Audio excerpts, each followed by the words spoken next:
नमस्कार विद्यार्थी मित्रांनो.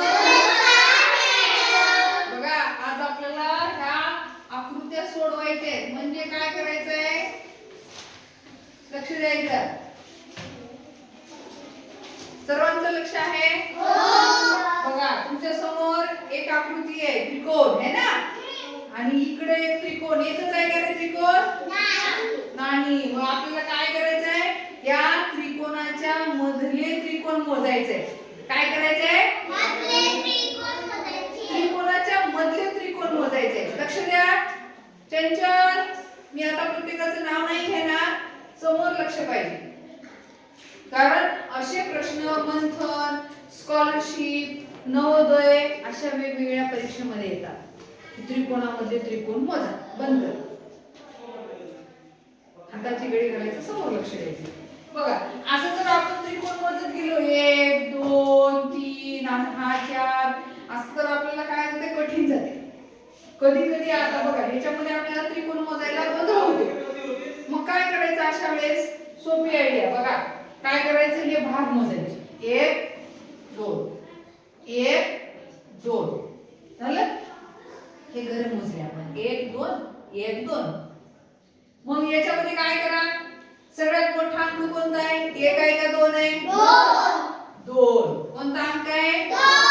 2. 2 चा घातांक. 2 चा घातांक आपल्याला करायचंय. 2 चा घातांक म्हणजे 2 2 2 किती वेळा? 3 वेळा. 2 गुणिला 2 गुणिला 2. बघा ह्याला म्हणायचं घातांक.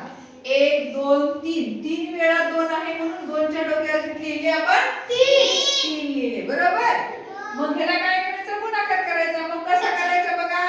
बे एक बे बे दोन्ही 4. आता इथे किती आले? 4. 4 एक 4 4 दोन्ही 8. किती त्रिकोण आहेत मग?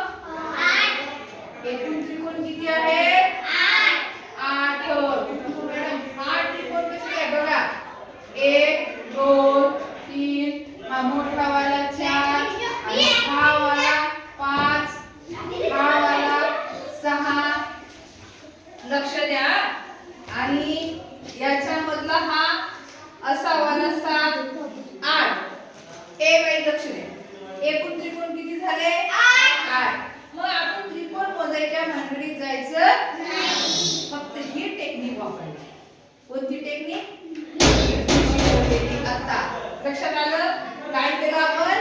त्याला क्रमांक भाग आला. या क्रमांक दिले 1 आणि 2. 1 आणि 2. सगळ्यात मोठी संख्या कोणती? 2.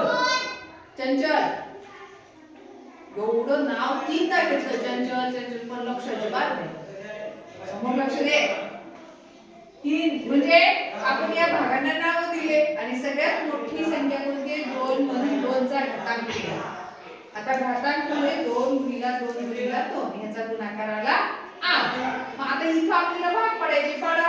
हा एक भाग आहे 1 2. हा एक भाग 2 आणि हा एक भाग 3. बघा इकडं असंच. हा एक भाग 1, हा 2 आणि 3. बघा सगळ्यात मोठी संख्या कोणती आहे? 3. 3 चा घातांक 3. 3 चा घातांक 3च असते. घातांक म्हणजे 3. आलं लक्षात? मग काय करायचं? हे 3 गुणिला किती पर्यंत करायचं? 3 पर्यंत. 3 वेळा. कारण डोक्यावर त्याच्या 3 आहे. 3 गुणिला 3. बघा किती सोपी आयडिया.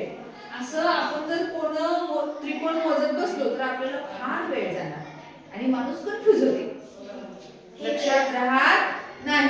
मग ही जर टेक्निक वापरली तर आपलं कधीही आकृत्या ओळखात चुकणार नाही. म्हणून ही टेक्निक करायची. आता करा गुणाकार. 3 चा पाडा 3 लोक म्हणा.